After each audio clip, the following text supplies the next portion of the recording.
buenas tardes, ¿cómo están? Es viernes y hoy doble o triple sonrisa si cabe. Por las altas temperaturas superaremos en esta jornada los 30 grados. Va a ser un fin de semana veraniego en toda regla y porque además la cosa avanza bien. Nos referimos a la curva del COVID. Saben que nos siguen pidiendo que seamos prudentes, pero en realidad la desescalada se está produciendo justo cuando los casos están bajando, pues de forma mucho más acentuada que en las últimas semanas. Saben que a partir de estas medianoche, que a partir de las 0 horas del sábado damos un paso más en esa desescalada, que a partir de entonces podremos reunirnos con no convivientes, da igual el número, da igual estar en la calle o dentro del domicilio, eso sí, dentro de la hostelería, grupos de 6 personas en el interior, de 10 en el exterior, y ayer el consejero de Cultura daba algunas pinceladas, lo conoceremos el documento la próxima semana, de asuntos que nos interesan, como cómo va a ser esa desescalada en la cultura. Pendientes este sábado, además de la prueba piloto del ocio nocturno aquí en el Tokio, con todas las entradas vendidas en apenas 24 horas. Parece que la cosa avanza, por eso ponemos esa sonrisa y por eso, como es habitual ya últimamente los viernes, vamos a repasar agenda, vamos a hablar de literatura, vamos a tener a Fran Alonso en la segunda parte de este programa, pero en esta primera vamos a saludar al autor de este libro, a Castellano.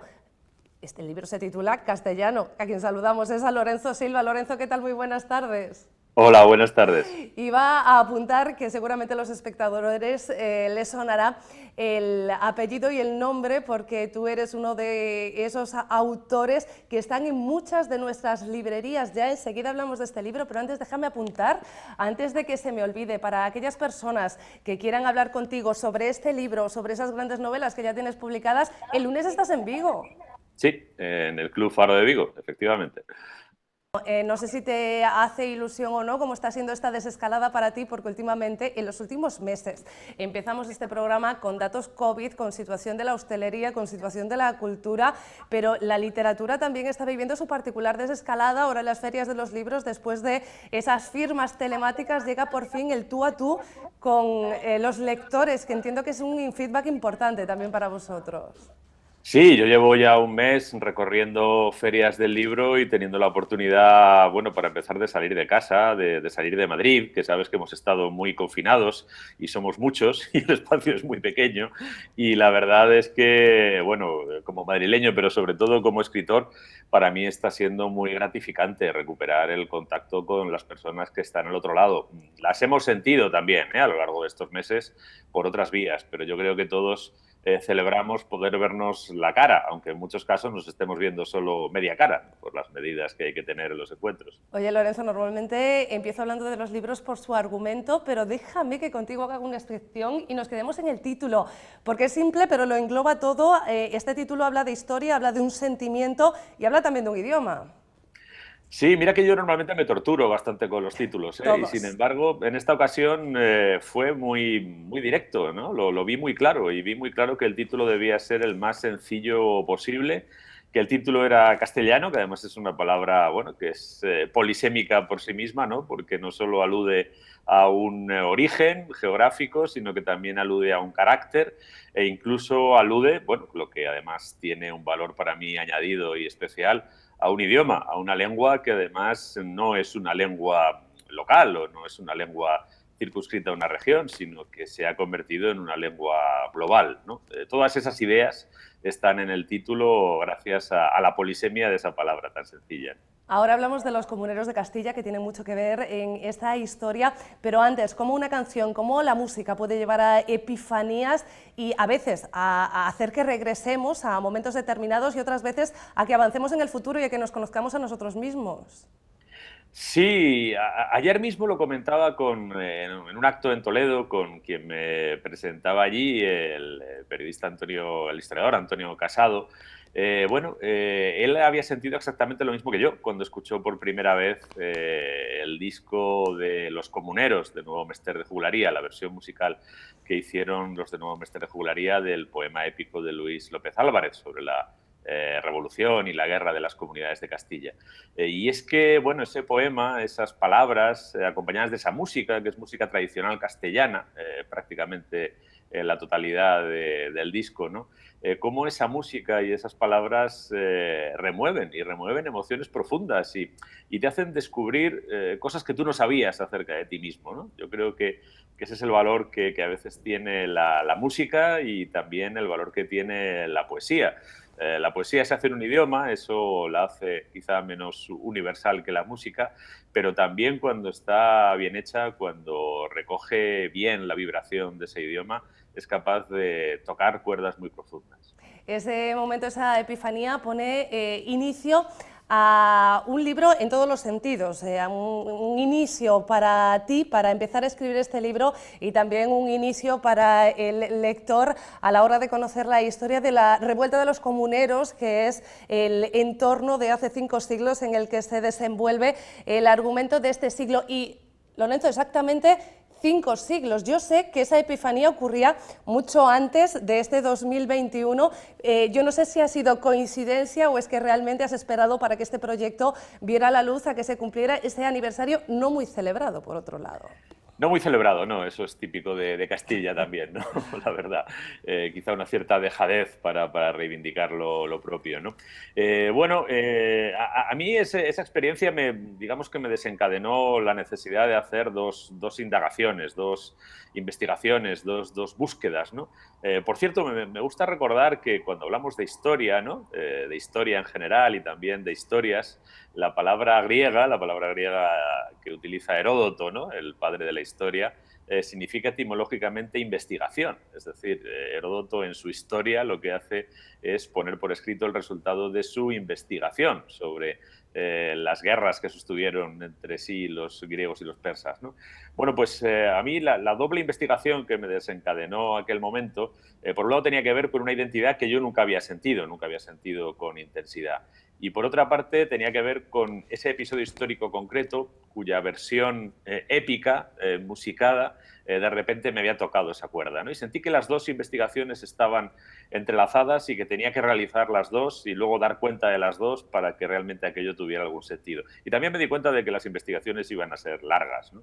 Sobre todo la investigación histórica. El poema épico de Luis López Álvarez, que está muy bien, da una versión de la historia, pero sobre la revolución o revuelta de las comunidades de Castilla hay mucho material, sobre todo hay mucho material documental, que recoge las voces de los protagonistas, de los dos bandos además, y sentí que tenía que hacer esa investigación y que esa investigación me llevaría tiempo. Yo honestamente no pensaba llegar al centenario, tenía otros proyectos que estaba desarrollando en ese momento, alguno bastante también exigente en términos de documentación, como pues las novelas que luego han ido apareciendo, ¿no?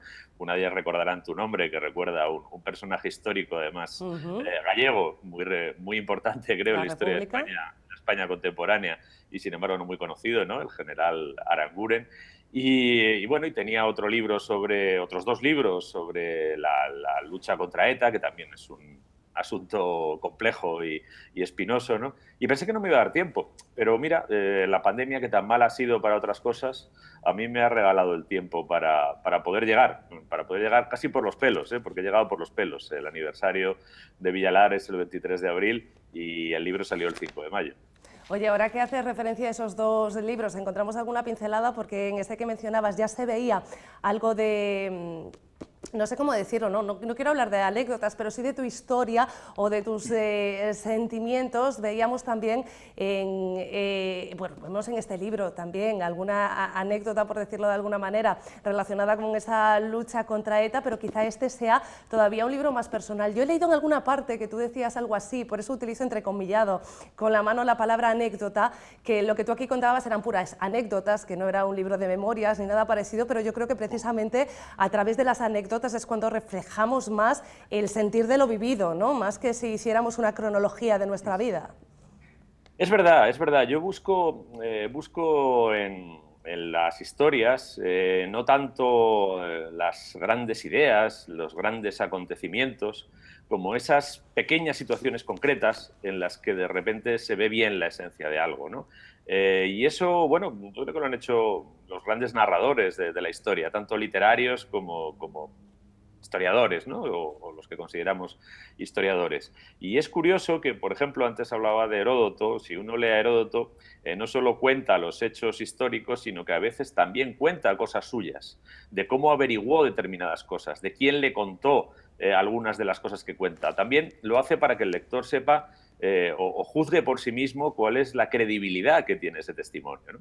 Y entonces, bueno, eso es lo que yo he hecho también en este libro. Lo que yo cuento acerca de mi investigación, acerca de mis propias percepciones, es también para hacer transparente al lector cómo está construida la narración que yo hago del episodio histórico, ¿no? Y también para que él juzgue si las fuentes o las conjeturas que yo hago son fiables o las puede someter a crítica, ¿no? Yo no espero que el lector suscriba o endose todo lo que yo le cuento, ¿no? Me parece que para eso tiene su propio criterio y que esa transparencia que viene de contarle no solo lo que has averiguado, sino cómo lo has averiguado y cómo has buscado y encontrado lo que finalmente está en el relato, es una forma de lealtad para con el lector, ¿no? Y que eso al final se puede incorporar. Pero claro, eso también repercute en que yo como Heródoto no cuento los asuntos trascendentes de mi biografía personal, porque los asuntos trascendentes de mi biografía personal no son relevantes para esta historia. Lo que es relevante es lo que yo he ido tropezándome a propósito de Castilla y de los castellanos a lo largo de mi vida. Hablando de relevancia, sabiendo que hay mucha investigación detrás de este libro, es casi más importante la historia, la novela, que el hecho histórico en sí, que ser fiel a fechas y a datos, no a personajes, que están todos. Sí, esa es quizá la otra de las ideas que yo tenía en mente, ¿no? Y que he intentado llevar a la práctica. Sobre esto se podría haber escrito un libraco de 1200 páginas sin ningún problema, dando cuenta de todos los acontecimientos, de todos los momentos. No es que en el libro no haya fechas, alguna fecha hay, ¿no? Cuando es relevante. O, por ejemplo, no es que en el libro no haya batallas, alguna batalla hay, sobre todo las principales, ¿no? Pero yo no he querido hacer ese relato exhaustivo que dé cuenta de todos los acontecimientos, ¿no? Y además que dé cuenta de todos los acontecimientos con una especie de asepsia y de distancia, ¿no? Porque esto es literatura, y la literatura de lo que parte y a lo que intenta llegar es justamente la emoción. Es un libro de lucha, es un libro de valentía, es un libro de héroes, aunque son héroes que no ganan, quizá por eso no los recordemos con grandes efemérides, como sí que recordamos a lo mejor otros momentos de la historia de España. Y es un libro, decíamos al principio, de pertenencia. Tú haces al comienzo un prólogo de identidad, tengo aquí la chuleta, es cómo lo identificas, un poco para justificar cómo llegas tú a esta historia, cómo llegas a sentirte identificado con ese sentimiento castellano. Y yo no sé, Lorenzo, si en la época en la que vivimos es necesario este prólogo también para explicárnoslos a otras autonomías en las que tenemos una doble sensación o sentido de pertenencia. Bueno, yo creo que quizás es necesario porque la identidad castellana es una identidad que ha quedado muy desdibujada y que ha quedado como una especie de identidad por defecto y que, bueno, no es por nada, pero yo he podido apreciar más de una vez que no es una identidad excesivamente bien tratada en muchos lugares de la península, ¿no? Y por otra parte, creo que también es necesario ese prólogo para dejarle claro al lector que en la medida en que Castilla, a lo largo de la historia, tras haber sido probablemente el reino hegemónico, ¿no?, de la cristiandad peninsular en el siglo XV, Castilla lo que ha hecho ha sido deshacerse. Es decir, Castilla no es probablemente una nación que ya soporte una reivindicación política, sino que más bien la reivindicación que yo planteo en el libro es poética y como tal tiene una ventaja y una desventaja. La desventaja es que sobre esa identidad poética es muy difícil hacer construcciones institucionales, ¿no? La ventaja es que de esa identidad poética está abierta incluso a quienes no sean castellanos de origen. Yo lo que he tratado de recuperar son esos valores universales que existen en el legado de los castellanos, empezando por la lengua y continuando por ese sentimiento de dignidad y de aprecio de la propia libertad y de rechazo al vasallaje injusto que está en la revolución de las comunidades y está también en otros momentos de expresión del carácter y el espíritu de los castellanos.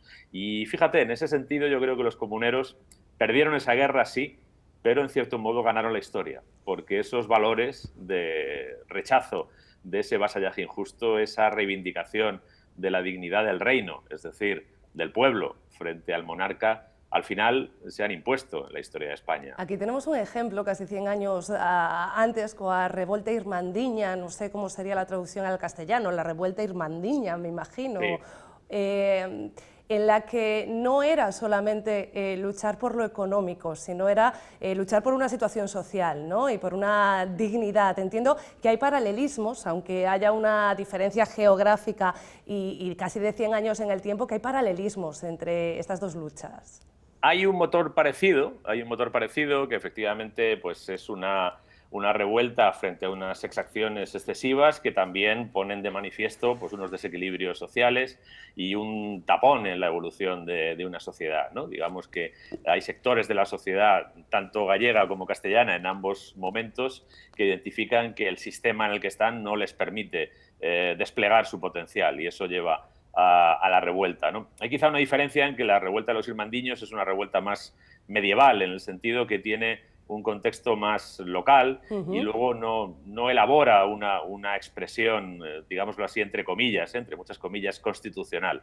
La diferencia es que la Revolución de las Comunidades es una revuelta que alcanza a muchas ciudades, que tiene una extensión de comunidades heterogéneas, además, que deciden aliarse solidariamente y que ponen en pie un proyecto de reforma del Estado, un proyecto de reforma constitucional. Y además tienen una base doctrinal que la dan los doctores de Salamanca y tienen un instrumento jurídico que la dan los juristas de Valladolid para intentar construir ese proyecto de nuevo Estado, ¿no? En ese sentido, la Revolución de las Comunidades, digámoslo así, es más moderna o anticipa más las revoluciones de la modernidad, pero las bases al final son las mismas, es ponerle límites a un poder injusto.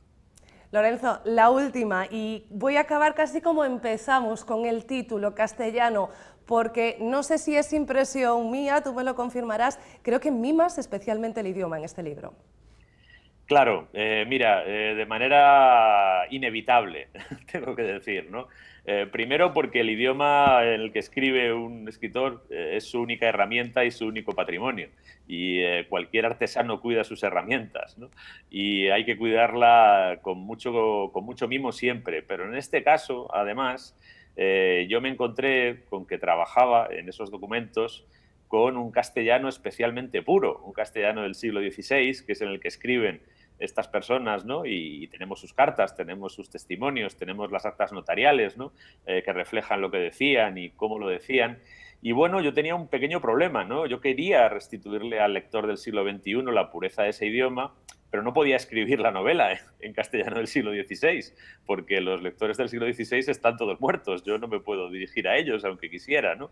Y entonces pensé que debía hacer un trabajo especial con el idioma para, restituyendo al máximo la pureza de ese castellano más primigenio que el que hablamos ahora, trasvasarlo al siglo XXI, hacerlo inteligible y hacer consciente al lector en castellano del siglo XXI del tesoro que es el idioma en el que nos entendemos, de la cantidad de posibilidades, la cantidad de matices, la cantidad de pliegues que tiene ese idioma.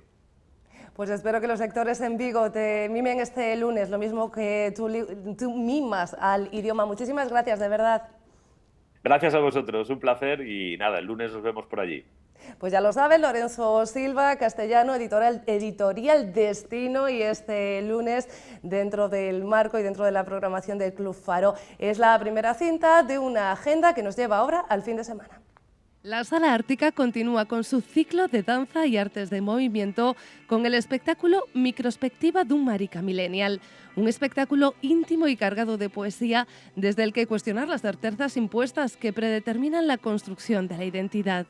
Microspectiva dun Marica Millennial, lugar Sala Ártica, viernes, sábado y domingo a las 8 de la tarde, edad recomendada mayores de 16 años, duración 60 minutos. Precio 14 euros. Más danza en Teatro Ensalle con Por favor, tente o máis tarde. En escena, dos personas inmersas en su ruido que lucharán por huir de él. Tente o máis tarde. Lugar, Teatro Ensalle. Viernes, sábado y domingo a las 8 de la tarde. Precio 10 euros.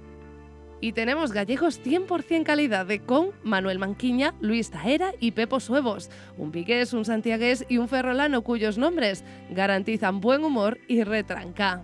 Lugar, Teatros Salesianos, el sábado. precio desde 16 euros. En el apartado musical, hoy The Soul Jacket en el Mar de Vigo dentro del Terraceo, con ritmos de rock, blues o soul y con su quinto disco, además de las canciones de siempre. The Soul Jacket, lugar Mar de Vigo, este viernes a las 8 de la tarde, precio 12 euros.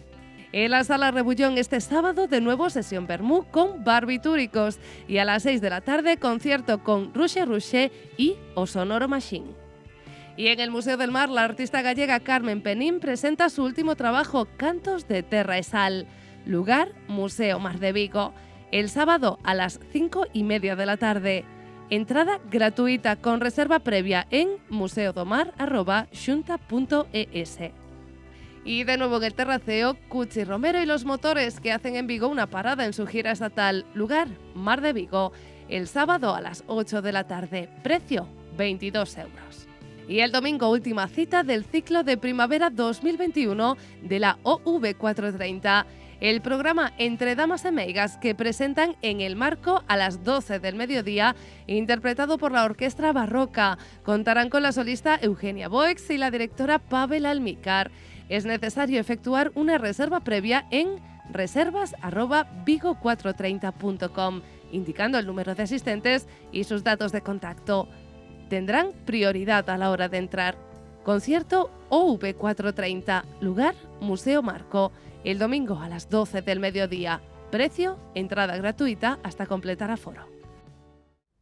Dicía eso o comezo, imos a falar neste programa de literatura castelán, así comenzábamos, incluso falando do castellano, e vamos a falar moito de literatura galega tamén e do galego porque temos connosco o autor deste libro, que ademais é director de Xerais, Douche a miña palabra, é o título do último libro de Fran Alonso. Fran, que tal? Moi boas. Hola, boas, que tal?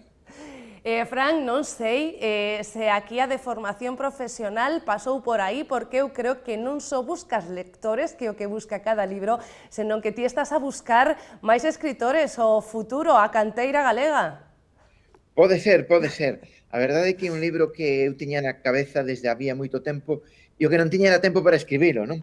Pero sí que era un libro que estaba formado, foi formándose na miña cabeza ao longo do tempo, non sabía moi claramente que é o que quería escribir. E, bueno, no verán do pasado ano atopei ese momento para poñerme e agora, pois, o libro ve a luz. Oye, agora entramos máis no argumento ou no estilo literario, porque é raro, pode resultar un pouco raro falar case dun ensaio para nenos, agora explicamos todos estes asuntos, pero antes, ti e eu non nos coñecemos moito, máis ben profesionalmente, pero eu creo que acabo de averiguar por que tes esta paixón pola literatura e que ti estabas moito tempo castigado nas bibliotecas. Pois sí, é certo que cando era neno sucedía que me castigaban nas bibliotecas, pero a paixón pola literatura non naceu aí, non? Porque lamentablemente no sentido en que cando un o castigan nunha biblioteca, pois a verdade é que non é un entorno agradable para fomentar a lectura, non? É dicir, todo o contrario, nas bibliotecas non se debe castigar a ninguén, as bibliotecas son un lugar maravilloso no que disfrutar, non no que castigar, non? Conto eso un pouco como anécdota, digamos, da pouca orientación que na época en que eu era neno, pois había en torno á lectura e o pouco criterio que había, non eran tempos moi distintos. Hoxe, afortunadamente, cambiou moito e as bibliotecas escolares son auténticos tesouros, non? Na súa maior parte, non? Pero, bueno, a min, lamentablemente, castigábanme nunha biblioteca, si é que se lle pode chamar biblioteca, aquel sitio onde me castigaban e, ademais, me pechaban con chave, non era un centro no que eu estudei, do que non, lóxicamente, non teño bo recordo. Bueno, de maior sabemos que Fran Alonso se fixo boa persoa e bo escritor. Hai unha cousa, eu falaba con Ledicia Costas non fai moito, que encántame dos escritores que pensades nos nenos e nos rapaces, cando lles falades de ti, que é importante increpalos. Eu creo que sí, eu creo que é a forma directa de dirixirnos os pequenas lectoras, non? E iso é moi relevante. Eu, de feito, quería escribir este libro nun ton moi distendido, é dicir, como decías antes, é un libro de ensayo, que é un xénero moi pouco frecuente na literatura infantil e juvenil, é casi insólito, bueno, para min era un reto, non, poder escribir algo que lles interesase, e tiña moi claro que tiña que ser nun ton distendido, nun ton moi directo, non, dirixido interpelando, como decías, non, interpelando aos lectores e lectoras, non, e un pouco eso foi o que eu pretendín, non, dicir, xa empezo dicindo que o meu reto como escritor, e non só o meu reto, sino incluso a miña obriga é escribir un libro que non aburra a quen o lea, non? Dicir, creo que eso é fundamental, porque tamén é un sinal de respeto para as persoas que me leen. Non aburre, non? O libro está marcado para maiores de 10 anos, pero eu creo que poderíamos rebaixar, sen querer meterme na cousas de editorial, eu creo que poderíamos rebaixar incluso un pouquiño esa idade. É certo que, bueno, que ao mellor os 10 anos comprendemos millor todo eso o que ti queres expresar, por que escribir, por que ler, por que elixir un idioma, a importancia da lingua e dese calor que pode dar según que idioma. Sí, sen dúbida. O da idade realmente é sempre un pouco aleatorio, non? Quero decir que é un referente, non? E este libro está pensado, digamos, para a partir de 10 anos, efectivamente, poden lelo en idades inferiores, pero tamén en idades superiores, non? É dicir, tamén rapaces de secundaria, por eso un pouco está aí nesa marxe dos 10 anos, non? E eu creo que, perdón, xa me esquecín un pouco da pregunta que me facías, como... Bueno, un pouquiño o argumento, non? Como lles explicas aos nenos como te fixeches escritor, por que a importancia da lectura para eles, para ti, de coñecer novas historias, novos mundos, incluso a importancia da lingua. Non era unha pregunta, era unha reflexión, por eso esqueciches. Sí, efectivamente, tens razón. Sí, é un libro que reflexiona en torno á palabra, e todo o que comporta a palabra, é dicir, a palabra arredor do feito da escrita e do feito da vocación dos escritores e escritoras, como nace un escritor, como se chega a convertir en escritor, pero tamén a relevancia que ten a palabra nas nosas vidas, que ás veces non lle damos, como a temos, non lle damos a importancia que ten, non? E realmente é o que nos diferencia dos outros animais, non? É dicir, somos seres racionais, somos seres, somos persoas porque temos palabra, non? E por eso somos o único ser vivo que ten esa capacidade de escribir, de facer cine, de soñar, de construir, de pensar no futuro, non? É dicir, eso determina, nos fainos persoas e seres que construen civilizacións, non? E iso é moi relevante, non? E ademais, somos capaces de crear arte, que é algo tamén moi relevante, non? Que sería das nosas vidas sin a arte, non? E ademais, hai unha reflexión no libro en torno á lingua, é dicir, a palabra e a lingua, a importancia da palabra nas linguas e a importancia das linguas que falamos, porque todas as linguas son importantes, falo da miña lingua, falo tamén do galego, de como eu cheguei ao galego, e falo un pouco de todo o que está, de toda a construcción que está alrededor da palabra, e aí xoga un papel fundamental a lectura, non? Que nos dá eses superpoderes, non? De estar, de ter esas capacidades que non teríamos cando non somos, ou que non temos cando non somos lectores e lectoras. Fran, dis algo así no libro como que as linguas levan dentro as emocións das persoas que as falan. É un libro no que hai moito de Fran Alonso, entendo que hai moito de persoal e tamén hai moitísimas metáforas. Nun determinado capítulo faz unha metáfora de como unha lingua falada por reis chegou a ser unha lingua relacionada co frío, precisamente porque aquelas persoas que o falaban sentían frío nunha época e buscaron o castelán o abrigo e o calor, non? É unha forma tamén de explicarlles os máis pequenos pois un momento duro do idioma. Sí, sen dúbida. Eu o que quería era explicar metafóricamente, de forma moi clariña, que o que sucedeu co galego, non? E por que moitos falantes abandonaron a lingua galega e aínda o siguen facendo. Parece mentira, pero a día de hoxe aínda sigue sucedendo, non? Pois precisamente por ese frío atroz que envolveu toda a lingua galega non? Ao longo dos tempos, non? E o frío realmente, máis que a lingua, vai sobre as persoas, non? Son as persoas as que se sinten afriaxadas, as que se sinten desprotegidas cando falan unha lingua frente a outra, non? É dicir, e creo que está na nosa man entendelo e está na nosa man poder apreciar o que temos, non? Que dun valor enorme, porque, como decías, efectivamente, en cada palabra, en cada lingua, están as emocións das persoas, non? E hai moitas palabras, e eu poño isto como exemplo, hai moitas palabras, por exemplo, que a min me lembran a miña avó, é dicir, cando a miña avó, hai palabras que eu non uso, ou que uso con menos frecuencia, ou que ás veces cando escoito, pois, me lembran, por exemplo, a miña avó, ou me lembran a algunha persoa concreta, non? É dicir, porque nas palabras tamén viven as persoas, non? Porque non todos utilizamos as palabras do mesmo xeito, nin temos a mesma predilección polas palabras. As palabras son distintas en función de quen as use, non todas significan o mesmo, é dicir, para unha palabra pode ter un significado cómplice para todos os membros dunha familia e non telo para outra familia, é dicir, as palabras teñen un valor que lles engadimos as persoas, non? E iso que fai que as linguas sexan algo vivo, algo tan persoal, tan relacionado con nós, non? É dicir, nas linguas está tamén a emoción das palabras e, por tanto, a emoción de nós, das nosas vidas, dos nosos antepasados, da nosa historia, non?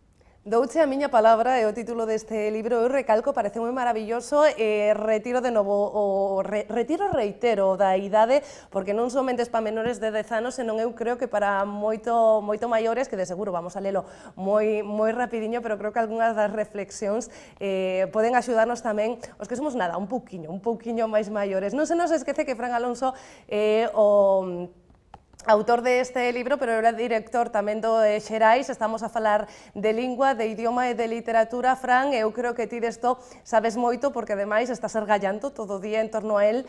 Como está a saúde da literatura galega? Como pasou o COVID?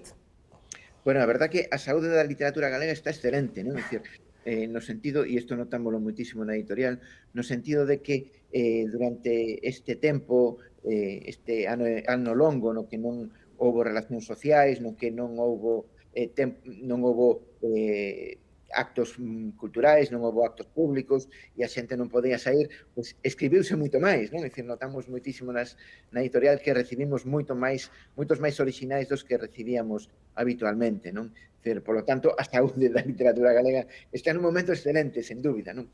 Outra cousa é a saúde do libro, é dicir, para o libro galego foi un ano moi duro, sen dúbida foi un ano con moitísimo sufrimento e a verdade é que nós ata principios de abril tivemos dificultades e a partir de abril xa notamos un cambio e neste momento, pois, por fortuna, temos unhas perspectivas totalmente diferentes. É dicir, vemos xa unha clarísima recuperación, vemos que hai moito movimento alrededor do libro, bueno, isto abre unha esperanza enorme porque eu creo que imos rematar cun moi bo ano. Fran, imos a ter feiras do libro este ano, feiras en diferentes municipios, pois, por exemplo, nós sempre estamos pendentes da área metropolitana e esta vez, inda que vayan a ter que haber medidas de restricción, sí que vamos a poder mirar os ollos dos autores e as autoras. Sí, esta vez sí. Bueno, as feiras do libro aínda teñen algunhas restriccións, como é lóxico, que están marcadas polas propias condicións sanitarias e nós mesmos para as presentacións que comezamos tímidamente a facer, é dicir, ata o momento facíamolas únicamente en sitios moi amplos ou en sitios abertos, comezaremos pouco a pouco a facer presentacións, pero nas feiras do libro, por exemplo, ata o momento vai haber sinaturas por parte de unha batería moi relevante de autoras e autores, pero aínda non vai haber presentacións, non? Non sabemos aínda que vai pasar coas últimas feiras, pero en principio na Feira de Vigo está previsto unha enorme batería de sinaturas de autoras e autores, pero non aínda as presentacións, non? Un pouco por respeto digamos, a problemática sanitaria en cada momento. Dos aforos, a problemática dos aforos, esas distancias de seguridade. Por certo, Bea Gregores, que non a mencionamos, a autora destas fantásticas ilustracións que están tamén, non as teño sacadas, pero, bueno, vostedes as verán, que están tamén dentro deste libro. Alabando tamén o seu traballo, Fran, despídome, agradézote que teñas estado aquí connosco. Pois moitísimas grazas a vos, encantado de estar aquí. Pois xa saben vostedes, nos tamén encantados de que vostedes estén ao outro lado do televisor. Saben que, bueno, a semana que ven, a semana próxima, teremos moito máis plató aberto, pero que comenzamos xa o luns coa Guía da Saúde, con la Guía de la Salud. Ata entón, un bico.